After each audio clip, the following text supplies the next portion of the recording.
Bom dia, pessoal. Bom dia a todos. Bom dia. Passaram bem o final de semana? Sim? Sim.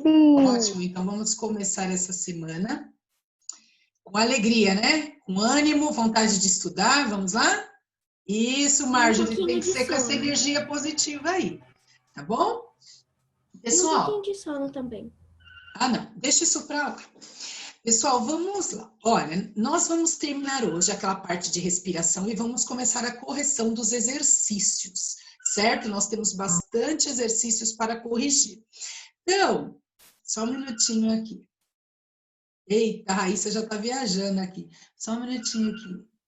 Ô, professor, eu não sei porquê, mas parece que você sempre usou óculos e nunca ficou sem óculos. Jura? Eu já estou estranha. Verdade. Eu já me acostumei com você de óculos. É Pronto. porque... No primeiro dia eu achei meio estranho, mas estava bonito. Mas assim, era meio... Nossa, estranho, né? Professora, é tão óculos, você pra ver como antes da pandemia, a senhora... Não dá pra fazer. Só um minutinho, gente. Maria Eduarda, muito obrigada por essas palavras, viu? Saiba que vocês também, a Maria Eduarda colocou aqui para mim, que ela só queria agradecer por estar se dedicando de uma maneira muito grande para nos ensinar nesse momento tão difícil. Saiba que vocês também, vocês em todos os momentos nos ajudam também, pode ter certeza disso, tá bom, gente? Pode acreditar que vocês são muito importantes para o nosso cotidiano. Muito, muito importante. Oi, Pro! Oi, tudo bem? Eu tô pensando, quando eu tirar óculos, todo mundo vai achar estranho. Pois é, mas eu não fico com óculos em casa. Eu só fico dando aula, ainda não acostumei total, não. Mas eu vou acostumar. Em casa Minha também era assim, ela começou a usar óculos, ela só usa nos óculos mesmo. É? Ó, agora a gente vai ter que focar bastante na aula, porque essa semana eu quero terminar toda a correção. Por que você tá usando óculos? É astigmatismo. Ah, Agora vamos lá, Você gente. de perto. Ô, Pro, você tinha falado na última aula que você ia passar o vídeo sobre a fotossíntese. Eu vou passar no finalzinho dessa explicação, tá bom? Já tá até separadinho, Karen. Pessoal, então olha lá. O que é isso que vocês estão vendo? Essa é a equação química da fotossíntese e da respiração celular. Pro, o que é equação química? Tudo que acontece ao nosso redor, gente, tem um elemento químico que permite isso. Tudo que nós fazemos, desde o momento que você pega a água, você coloca açúcar, tudo isso tem um componente, tem um elemento químico. Então, por exemplo, quando eu pego água, H2O, e misturo açúcar, 6 átomos de carbono, 12 átomos de oxigênio, 6 átomos de oxigênio, que é a glicose, eu dou origem à substância composta, que é a água com açúcar. Então, tudo na nossa vida é uma mistura, é uma reação química, e existem elementos químicos que representam isso.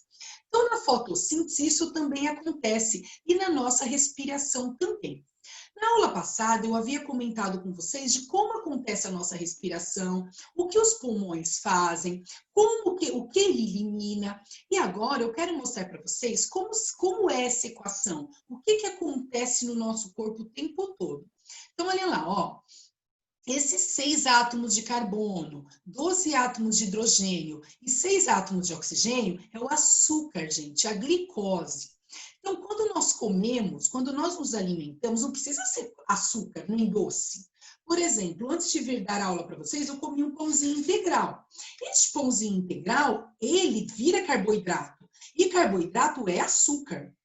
Quando eu como uma banana, ela tem açúcar, é a frutose, é o açúcar da fruta.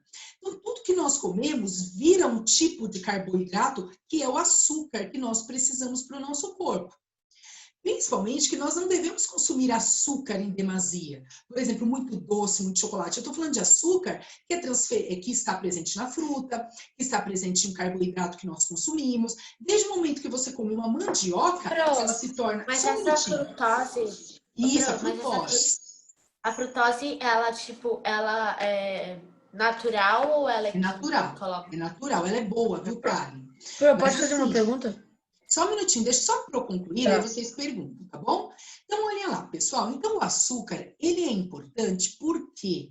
Porque o açúcar, ele que dá energia ao nosso corpo, certo? Então, nós precisamos nos alimentar de uma maneira correta, que é através do açúcar que todas as reações químicas do nosso corpo acontecem. Então, agora eu vou falar de uma das reações químicas, que é a respiração. Então, olha lá, pessoal, quando se pega açúcar e o oxigênio do ar, então nós precisamos dos dois, ó. Eu inspiro e com a presença do açúcar no nosso corpo, presente no nosso corpo, só um minutinho, acontece a respiração. Gente, agora eu preciso que vocês prestem atenção e guardem as perguntas. A Pro não vai olhar o chat agora, eu olho depois, tá bom? Porque senão eu não consigo concluir.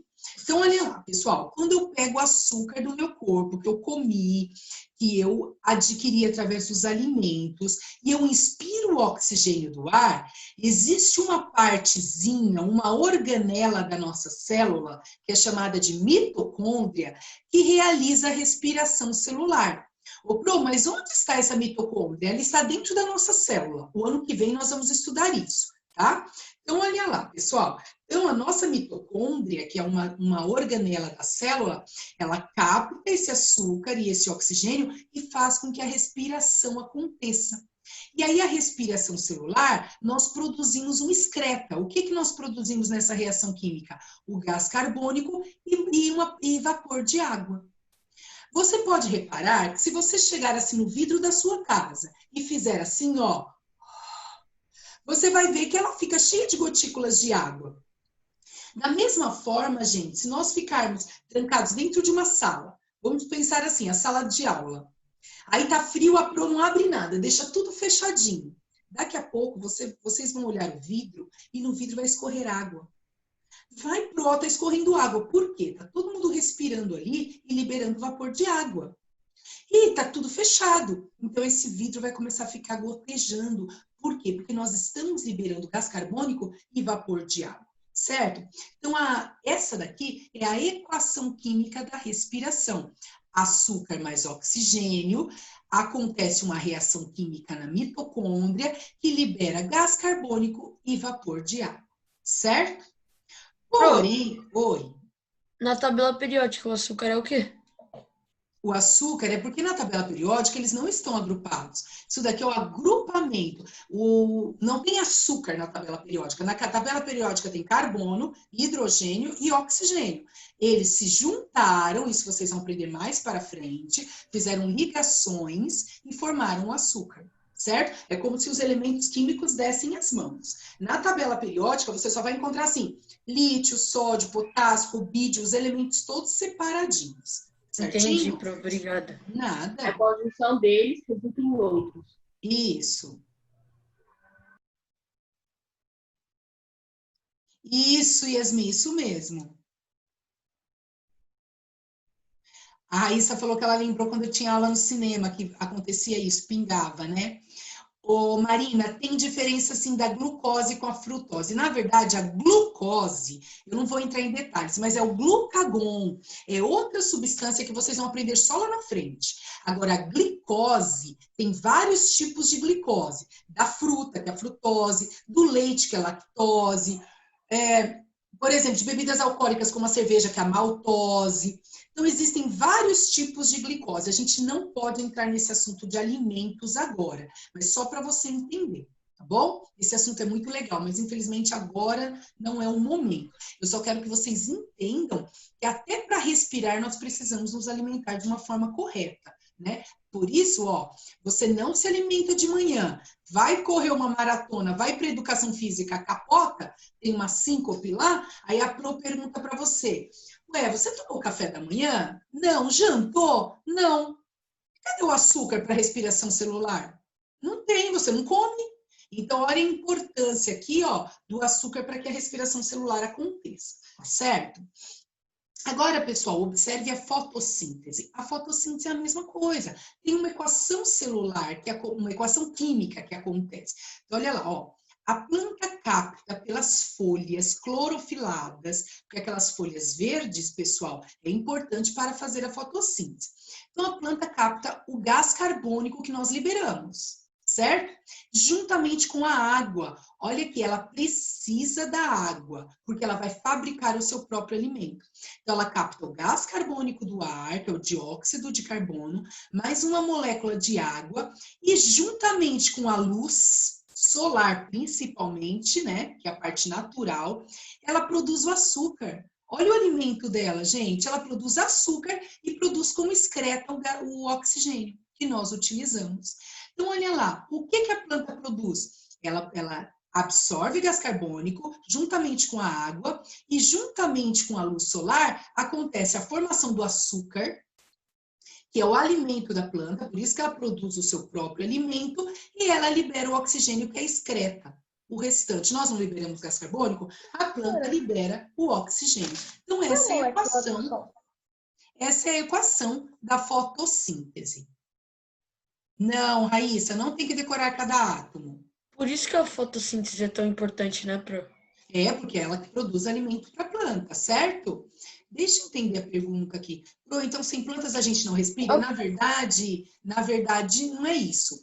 A planta, já foi comprovado que a maioria do oxigênio que os vegetais produzem, eles consomem. Quem produz grande parte do oxigênio do planeta são as algas. Se as algas acabassem, sim, nós teríamos dificuldade na respiração, certo? Tudo bem? Alguma dúvida em equação? Não, mas as algas não estão correndo extinção, né? Não entendi. Mas as algas não estão correndo extinção, assim, nada, né? Na verdade, elas têm sim. Se começar a destruir toda a água dulcícola, principalmente onde tem a maior parte das algas, tem como entrar sim em extinção. H2O. Entendi. O Sol, ele não tem uma formação, assim, um elemento. Só que o Sol, ele é formado pelo gás hélio, um dos principais gases. Então, se você for procurar na tabela periódica, é He. Lá na família dos gases nobres, hélio, neônio, o último da tabela periódica, certo? Pessoal, tudo bem até aqui? Tudo? Isso daqui é mais hoje eu vou ter que ficar com a câmera desligada porque a memória do meu computador está muito sobrecarregada aqui. Não tem problema, Manu, de boa. Pessoal, então tudo bem? Nada. Aí, agora, nós já vimos respiração, fotossíntese, nós já vimos como os animais respiram pelas brânquias, pela pele. Agora nós vamos ver a importância do ar em outros aspectos. Então, olha lá, gente, o que acontece? Por que nós estamos utilizando? Eu tive um pouco de dúvida na fotossíntese. Eu não entendi o que você falou, Luca. Eu tive um pouco de dúvida na fotossíntese. Tá, Pro repete, mas assim, não se preocupe que vocês não vão ter que decorar. Eu só estou explicando para vocês que nós utilizamos o açúcar para respirar e a planta produz o açúcar para viver. É isso que eu quero que vocês vejam, ó. Nós utilizamos o açúcar para respirar e a planta produz o seu próprio açúcar, captando gás carbônico e água. É difícil vocês olharem todas essas equações e entender, porque vocês não têm química. Eu quero só que vocês entendam que tudo que acontece na natureza é uma reação química. Então, ela capta o gás carbônico que nós liberamos, juntamente com a água presente nela, e o sol, a luz solar, faz com que estes elementos se agrupem e formem o açúcar e o oxigênio que ela libera para o ambiente, porque ela não precisa no processo de fotossíntese. Tudo bem, Luca? Tá bom, então a planta ela produz seu próprio açúcar? Isso mesmo. Por isso que se diz que a planta produz o seu próprio alimento, que é o açúcar, que vocês mais para frente vão perceber que é a seiva da planta, certo? É o alimento dela. Tudo bem? Eu tô tremendo aqui na minha imagem. Tá tudo bem, gente? Estão me ouvindo, né? Tá. Gente, olha aqui. Doenças causadas por micro-organismos presentes no ar. O ar é muito importante para a nossa vida, mas ele também carrega micro-organismos patogênicos. Então, por este motivo, nós estamos usando máscara. Porque eu posso estar no mercado e alguém ali pode estar com algum tipo de doença. Vocês sabiam que Um levantamento feito pela Organização Mundial da Saúde comprovou que caiu demais os casos de viroses e de gripe. Mas a gente não está se protegendo do Covid? Não, a gente está se protegendo de tudo. Você já parou para pensar que você andando de máscara, você está se protegendo de todo tipo de doença? É que nós estamos focados no Covid. Porém, eu estou me protegendo de uma virose, de uma bacteriose, de qualquer doença. Você tem uma pessoa do meu lado que ela está com rotavírus, mas ela ainda não manifestou, mas ela está ali comigo escolhendo a laranja. E eu estou de máscara, eu estou me protegendo daquela virose. Então, o ar, ele também colabora para a disseminação disso. Por que é importante, olha lá, ó, você estar de máscara? Olha aqui as gotículas de saliva que são expelidas pela nossa boca numa tosse ou num espirro e até numa conversação. Você pode reparar que às vezes você até elimina a saliva quando você está falando. Nós também eliminamos. Então, nessa conversação, olha a importância do distanciamento social, né? Você conversar com uma pessoa à distância e a importância de você usar a máscara. Ah, mas isso daí vai parar, lógico que vai. Se Deus quiser, nós vamos tomar a vacina e vai parar, não sabemos quando. Mas mesmo assim, alguns cuidados é para a vida toda. Lavar as mãos sempre que sair e voltar para casa. Tentar não espirrar na mão. Não, espirra no braço mesmo. Continue com tudo que nós aprendemos na higiene, né? Que, na verdade, a gente já sabia, não utilizava tanto. Então, olha a importância, gente, de se proteger, porque o ar é um disseminador de doenças também, certinho? Oi. Professora, quando você falou que era para espirrar na dobra do braço, assim, falaram para espirrar na dobra do braço, mas fala para cumprimentar com o cotovelo, onde que você espirra. Na verdade, peraí só um minutinho. Eu acho que depois do Covid as pessoas iriam usar mais máscara na rua mesmo sem ele. Bom, eu acho, Marjorie, que quando a gente se ver livre da máscara, a gente não vai usar mais, não. Eu sou uma, não vou usar máscara. Para mim, isso é uma tristeza. Aí, as outras doenças faz parte da vida, vírus e bactéria faz parte da vida, e nós temos que aprender a lidar com eles. Primeira resposta. Eu pelo menos, Marjorie, depois disso, só se vier outra pandemia. A Manu perguntou, por que espirrar... o Brasil vai virar igual senão a gente vai virar robô, né? Não dá. Igual eu não lembro se era chinês ou japonês, não lembro. Só sei que eles só vão de máscara, só andam na rua de máscara. Então, aí a pergunta é, por que espirrar no braço? Eles falam o seguinte, que a mão, a gente agora nós não estamos fazendo isso nesse período de pandemia, mas as pessoas dão as mãos. Você não vai lembrar que você espirrou na mão, aí você chegou na sua mãe e deu a mão para alguém. Então, no braço, ninguém dá o braço para alguém. A chance de você espirrar no braço, e aqui, se tiver algum agente patogênico, você transmitir para outra pessoa, é menor. Aí, foi o Luca que comentou, mas manda cumprimentar com o cotovelo. Mas não manda cumprimentar com o antebraço. É com o cotovelo, certo? E eu, na verdade, eu não cumprimento com o cotovelo com nada. O meu é oi, é assim. Quanto menos toque, melhor. Certo? Eu penso assim, neste momento eu mantenho o distanciamento social e assim, oi, nada de beijinho, de abraço, sinto falta, adoro abraço, beijar, mas não estamos podendo neste momento, certo? Meu sobrinho, então, tem uma vontade de agarrar e eu não agarro, não beijo, porque não é momento agora. Mas, gente, quando puder eu vou beijar muito. Né, gente? Quando puder, a gente se beija. Aquela tela de plástico que usam para um abraçar o outro agora? Fala de novo, Silvia. Nem que agora estão usando aquelas telhas, não uma telha, mas tipo um negócio de plástico na frente para se abraçar e tal. Então, é uma barreira de plástico, que aí tipo tem um lugar para você colocar os braços e abraçar outra pessoa. Né? Quando a gente puder, a gente beija. Dá para viver sem beijo, né, Karen? Dá para viver sem beijo um tempo. Dá para viver. Dá para viver sem beijo. Bom, vamos lá. Agora, eu estava vendo na TV, mas como eu não vi completamente, não entendi muito. Por que não pode colocar aquele negócio que colocam na gente quando vai entrar em loja na cabeça nos pulsos? Não entendi nada, Marjorie. Que negócio que coloca na gente quando vai entrar na loja na cabeça só nos pulsos? Eles colocam que antes ele colocava na cabeça, agora estão colocando no pulso, sabe? Mas temperatura. É, medidor de temperatura. Mas sabe o que Aí eu queria saber por que eles não estão colocando mais aqui, sim aqui. Que eles eu sei, Pro. Vocês sabem que aquilo ali depende de cada um, depende de cada aparelho. Por quê? Porque existem aparelhos aqueles que só medem na testa, só medem no pulso, só medem na cabeça, só mede no pulso. Eu tenho um aparelhinho daquele que só mede na testa, se eu colocar no pulso não mede. Então aqueles, eles medem no pulso, mas até aí... Pro, mas no shopping antigamente era na cabeça, agora virou no pulso. Pro, Não, pelo que eu falam entendi, que é porque eles emitem Deixa a Maria Eduarda falar agora. Fala, Maria Eduarda. pelo que eu entendi, porque tinha muita gente reclamando, né? Eu fui perguntar por que eles mudaram. Aí um dos moços que estavam medindo falou que porque estavam reclamando que estavam encostando na testa. Ah, Não, e entendi. também por causa que eles emitem radiação e tem um sistema na testa que não pode receber muita radiação. Não, a gente que produz radiação, não é aquilo.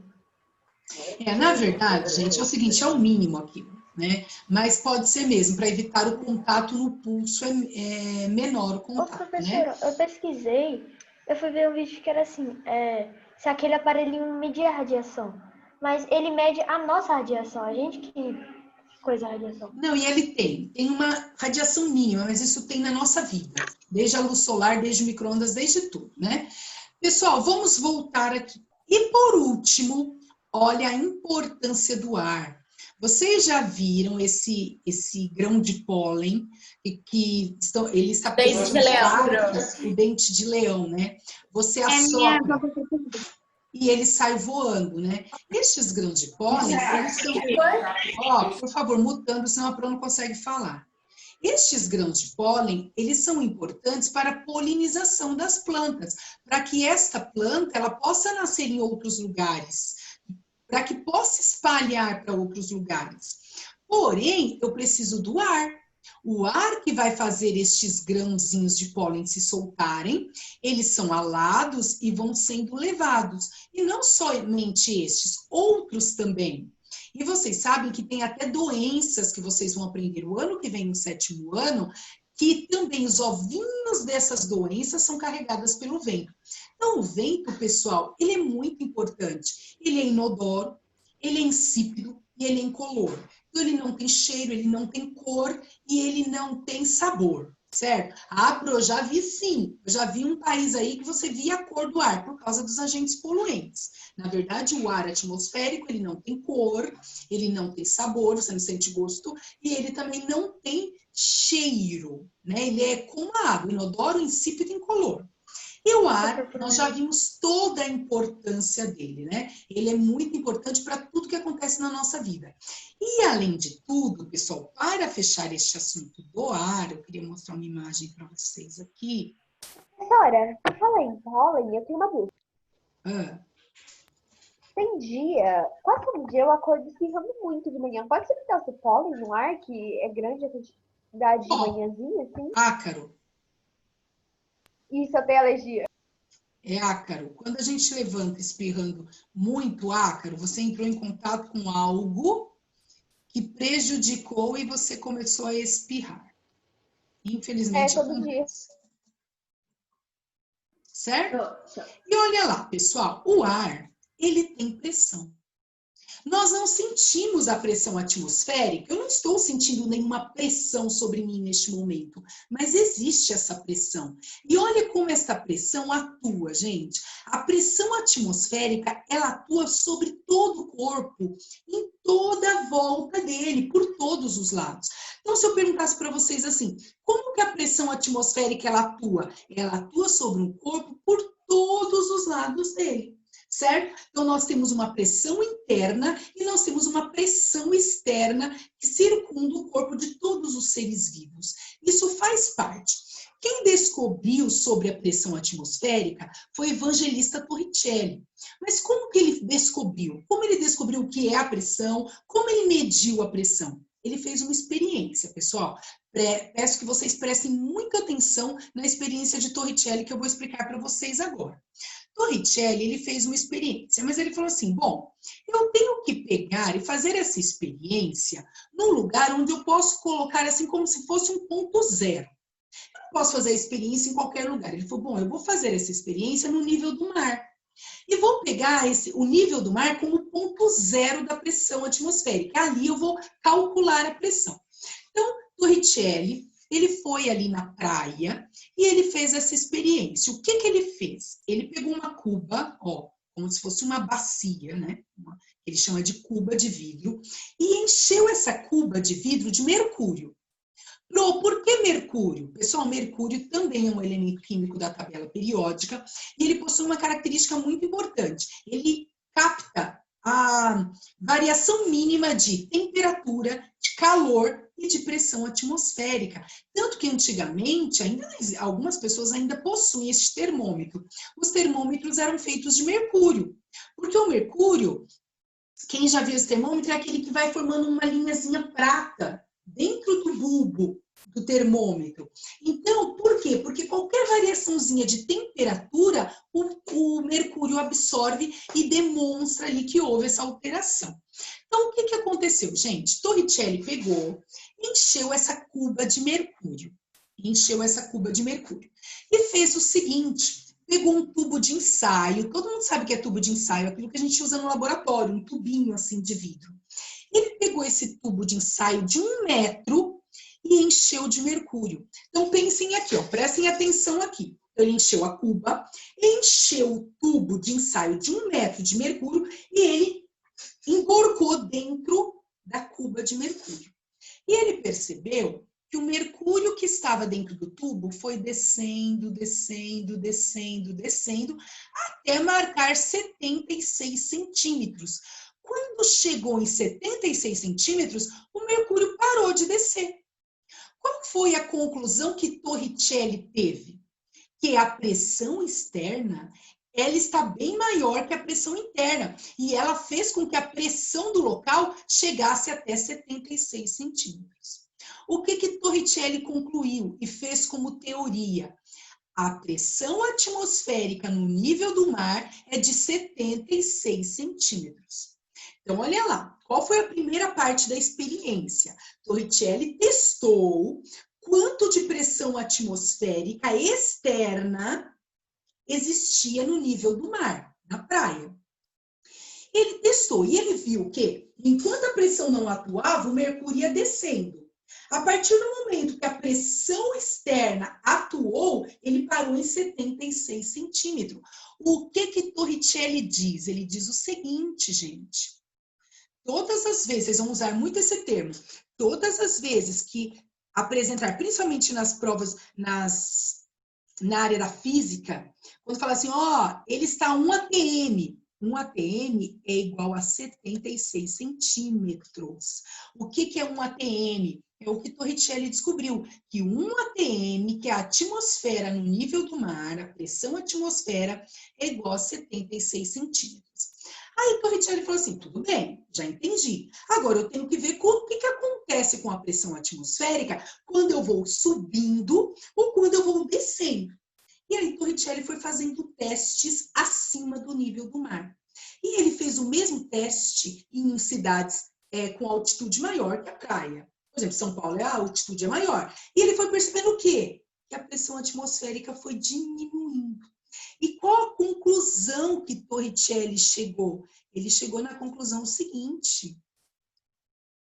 Aqui. Ele chegou em que conclusão? Olha lá. Quanto maior a altitude, menor a pressão atmosférica. E vice-versa. Então, é inversamente. Deixa eu só concluir, vocês já falam. Deixa eu concluir, você já fala. Então, o que ele percebeu? Que quando ele subiu, veio aqui para São Paulo, por exemplo, a pressão atmosférica aconteceu, diminuiu. Foi diminuindo, a pressão foi diminuindo. E quando ele fez testes abaixo do nível do mar, a pressão atmosférica foi aumentando. Então, ele percebeu que quanto maior a altitude em relação ao nível do mar, pense que o nível do mar é o ponto zero da experiência de Torricelli.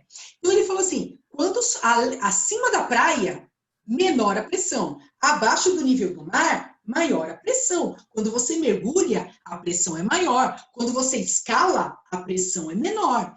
Então, quando os alpinistas estão escalando uma montanha, a pressão vai caindo, o ar vai se tornando rarefeito, ele pode ter ali, por exemplo, uma parada cardíaca, certo? Quando alguém está mergulhando, ele muitas vezes tem no próprio relógio um medidor de pressão atmosférica, que eu já vou falar sobre ele. Por quê? Porque a pressão vai aumentando, a orelha, ela apita, né? Ela vai dando sinais, o coração, ele vai disparando. Você tem uma quantidade, uma distância que você pode mergulhar. Senão você também pode ter ali um problema, um AVC, uma pressão nos vasos sanguíneos. Então, na verdade, nós aguentamos uma variação de pressão atmosférica. Nós até conversamos sobre isso na aula, numas aulas atrás, que no avião a gente sente, quando está descendo para a praia a gente sente. Por quê? Por causa de quanto maior a altitude, menor a pressão atmosférica. E quanto menor a altitude, maior a pressão atmosférica. Então, quem concluiu, vou até anotar aqui, quem quiser fazer algumas anotações no canto aí, quem concluiu e comprovou essa Evangelista Torricelli. Quem comprovou e concluiu sobre a pressão atmosférica foi Torricelli. Nome completo, Evangelista Torricelli. Certinho, pessoal? Tudo bem? Agora eu vou liberar para a pergunta. Deixa eu ver só quais são as perguntas aqui. Olha lá. Quantos centímetros a cúpula de vidro? Não fala, o tamanho da cúpula não fala. Apenas do tubo de ensaio, que era 1 metro. 1 metro, Marina. Só funcionou... Deixa para eu ir respondendo, aí você já pergunta. Ô, Raíssa, não é que só funcionou com mercúrio, a experiência foi feita com mercúrio, certo? Por isso que falam que no peru a pressão atmosférica é pouca. Isso mesmo, Marina. Por isso que... Isso mesmo. A gente vai ter que decorar toda a tabela. Não, no 9º ano vocês vão ter que conhecer aí a tabela A, tá bom? Que aí nós não vamos falar sobre isso agora. Pessoal, então tudo bem na experiência de Torricelli? Alguma pergunta? Fala, Lu. Eu tenho uma pergunta. Pode falar. Então, tipo, menor altitude, tipo quando nós está descendo a serra, aí a pressão atmosférica é maior. Aí por isso tem aí um negócio no ouvido, tampa o ouvido. Isso, a gente já até comentou sobre isso, Lu, isso mesmo. Nós vamos sentindo a pressão aumentando. E outra dúvida é tipo, da atmosférica. Você falou assim, se o cara vai subindo uma montanha, a pressão atmosférica vai descendo. Não, vai descendo. Isso. O ar vai ficando rarefeito. Mas tipo, se o cara é astronauta... Não. O astronauta, ele está pressurizado, como no avião. Ele está dentro de uma estação espacial. Ele está protegido. É diferente, ele está dentro de algo pressurizado. Ele não vai sentir a variação de pressão. Ah, tá. Ótimo, Marjorie. Muito bem. Tudo bem, pessoal? Então... Oi. Desculpa, eu penso muito. Imagina, não tem problema. A Holanda, ela é debaixo do nível do mar, então a pressão é mais alta do que, tipo, quando você sobe para o mar. Só que assim, deixa eu explicar uma coisa. As pessoas estão adaptadas a essa pressão, né? Então, por exemplo, eu acho que foi aqui que eu comentei sobre isso, eu não lembro. Por exemplo, quando que você sente mais essa pressão? Quando você vai correr, praticar algum esporte. Por isso que os jogadores de futebol, quando eles vão jogar em lugares mais altos do que eles estão, com outras altitudes, eles têm que ir um pouco antes, para eles treinarem ali e se adaptar àquela pressão menor ou maior. Porque eles podem sentir tontura, eles podem sentir canseira, enfado, e isso pode fazer com que a capacidade do time, a desenvoltura do corpo de cada um seja menor do que os que estão morando ali. Então, por exemplo, quando eles vão jogar em outro lugar, eles vão antes, eles treinam ali, eles vão se adaptando àquela pressão atmosférica, porque nós somos seres totalmente adaptáveis, e aí depois de uns 15 dias eles estão preparados para enfrentar ali o time adversário. Certo? Então, nós nos adaptamos. A gente sente na hora, você pode ter dores de cabeça. Eu fui pro Chile. eu tive dor de cabeça. Você pode ter alguns sintomas, mas depois você vai se adaptando, certo? E quando você voltar, a mesma coisa. Você pode ter alguns sintomas, mas é característica dessa variação de pressão atmosférica. E aí, quando vocês forem fazer cálculos de física, que vai demorar um pouco, vocês vão perceber que se usa muito esse termo aqui, ó. Ele vai te dar, vai falar o problema e ele vai colocar na pressão de 1 atm. E essa pressão de 1 atm, ele nunca vai ficar repetindo para você que é 76 centímetros. Você sabe que é o ponto zero da pressão. Ele vai falar, está no nível de 1 atm. Por quê? Graças a Torricelli, que descobriu que a pressão atmosférica deu como se fosse um ponto zero da pressão, que é 76 centímetros no nível do mar. Certo? Tudo bem? É possível um dia seja uma pessoa conseguir aguentar a pressão de ficar no fundo do mar por uma... Ah, Marjorie, aí é difícil de falar.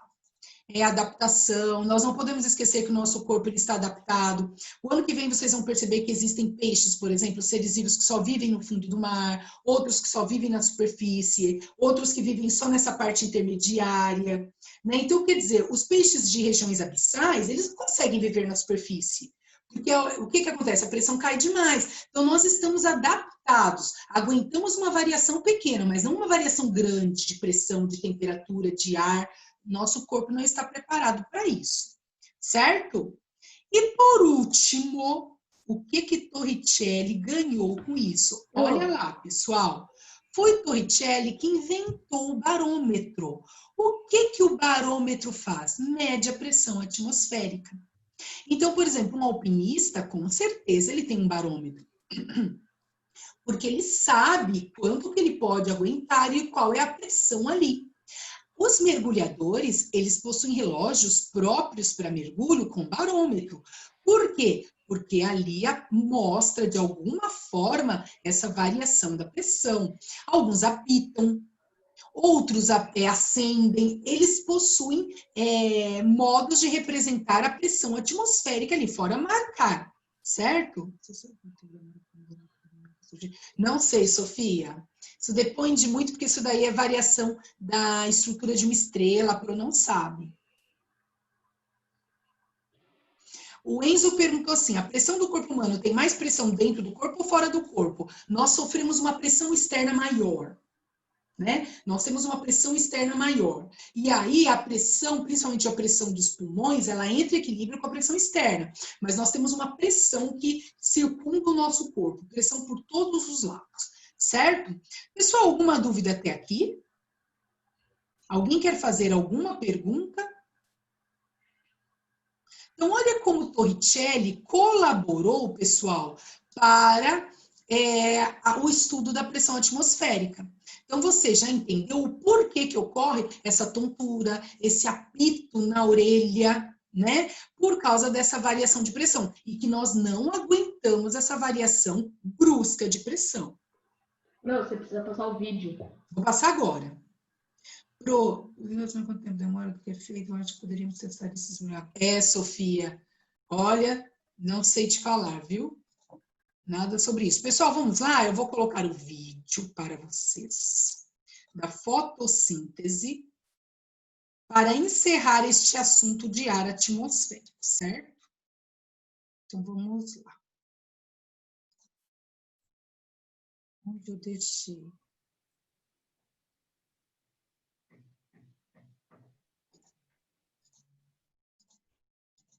É tanta coisa que a Pro abriu, só um minuto, gente.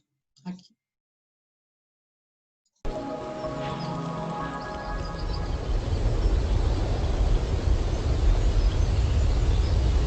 Plantas verdes são organismos vivos que podem produzir seu próprio alimento.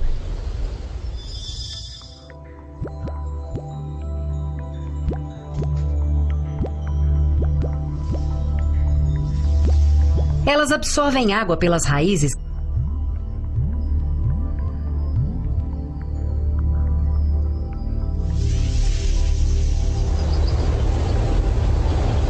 que são transportadas para as folhas.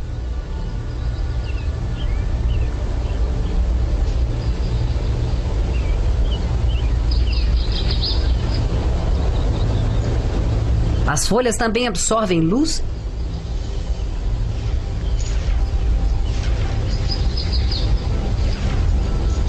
dióxido de carbono.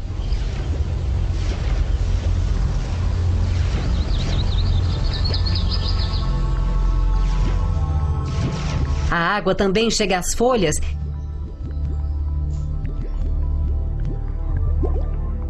e elas reagem para formar alimento. Durante o processo, há liberação de oxigênio. Assim, o processo através do qual as plantas usam água, dióxido de carbono e luz solar para produzir alimentos é chamado de fotossíntese.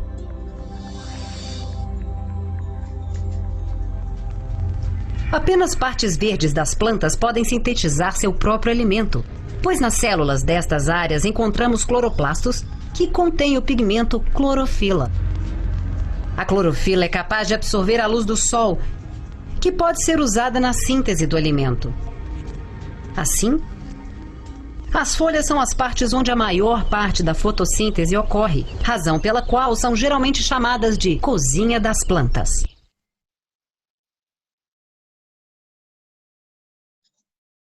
Tudo bem, gente? Então, nós encerramos essa parte de ar. Eu vou deixar com vocês aqui, separados. A próxima aula nós vamos fazer a correção. Eu quero só... Eita, peraí, esqueci de desligar aqui.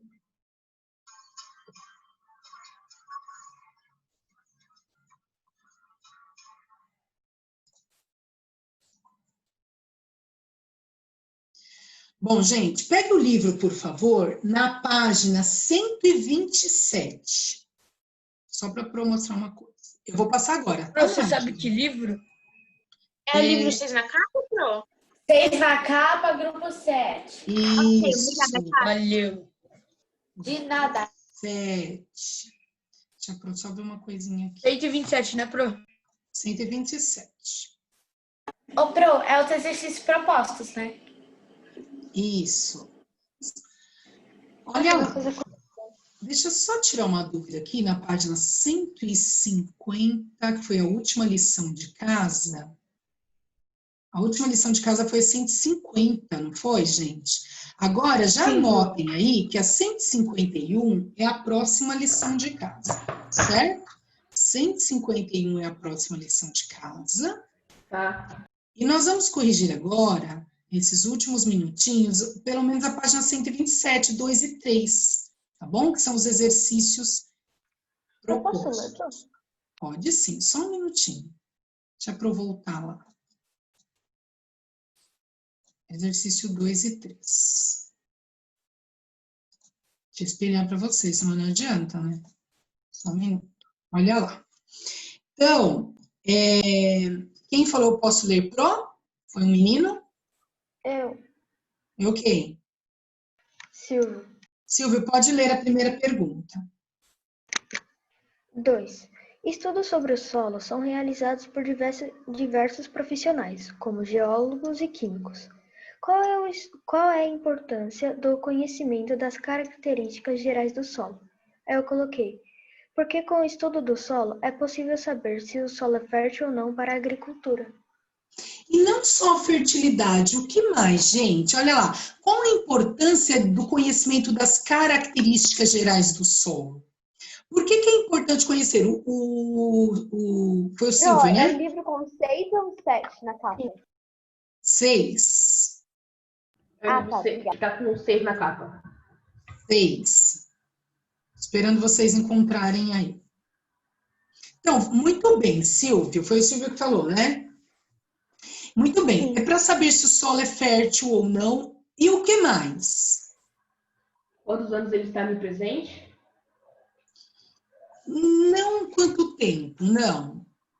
O que é importante? Por exemplo, para eu poder adubar meu solo, para eu saber o que meu solo precisa, o que eu tenho que conhecer dele? Quais minerais faltam, né? Hã? Para saber quais minerais faltam, né? Isso mesmo. Então, olha lá. Qual é a importância do conhecimento das características gerais do solo? É importante conhecer toda a estrutura do solo para poder cuidar dele, adubar e realizar todos os procedimentos de técnicas de plantio, certo? A Pro já vai escrever, deixa eu só ver aqui. Gente, a lição de casa Pro já deu, mas eu vou anotar aqui, tá bom? É a página 151, ó. Exercícios, página 151, tá? Está no chat, por favor, anote. Então, é assim, conhecer, é muito ruim escrever todo este texto com essa canetinha. Eu vou abrir um doc. Só um minutinho, não tem condições. Então, vamos colocando aí. Conhecer hoje não dá tempo, então essa eu faço no ditado, na próxima eu deixo aberto. Então, coloquem aí, pessoal. Conhecer a estrutura do solo.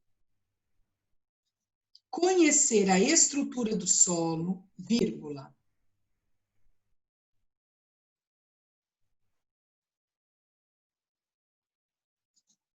Conhecer a estrutura do solo, vírgula.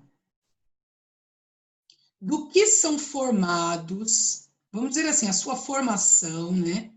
Do que são formados, não vai dar para escrever todo o texto com isso aqui, não. Haja coordenação motora, ó, não dá. A Pro não aguenta isso aqui, não. Eu vou deixar um doc aberto. Ó, então coloca lá, conhecer a estrutura do solo, vírgula, a sua formação,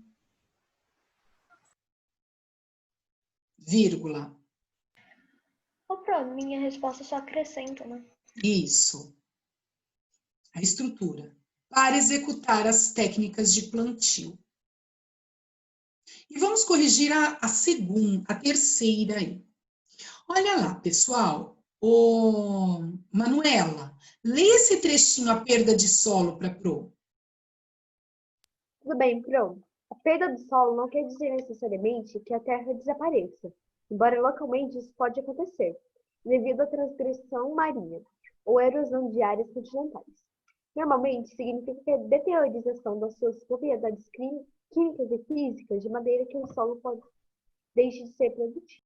Então, ele está te falando sobre erosão aí, todo o processo que faz com que o solo deixe de ser produtivo. Então, olha lá, nesse contexto, é exemplo de uma ação que contribui para a conservação do solo. Vamos ler todos. A adição de matéria orgânica, a redução da umidade do solo, o aumento da acidez do solo, a adição de argila para aumentar a permeabilidade ou a adição de areia para diminuir a permeabilidade. Qual seria, Manu, na sua opinião? Eu coloquei a letra C, Pro. Então, olha lá, então vamos discutir, ó, o que é importante para manter o solo. Colocar matéria orgânica já é a primeira, é colocar matéria orgânica, porque tirar a umidade prejudica o solo. Aumentar a acidez do solo prejudica o solo, tanto que se usa calagem, que é acrescentar calcário. Adição de argila para aumentar a permeabilidade, não, iria diminuir a permeabilidade. E a adição de areia para diminuir a permeabilidade, não, ela iria aumentar a permeabilidade. Então, a resposta correta é a 3A, tá bom? 3A. Nós conseguimos corrigir pelo menos a 127. Não, seria só A, isso mesmo, Silvio. É que na hora eu coloquei um D sem querer. Não, tudo bem, a alternativa A. Pessoal, então na próxima aula vocês já sabem que nós vamos fazer correções. Então já fica aí com a página 128 preparadinho para a próxima aula. Tudo bem?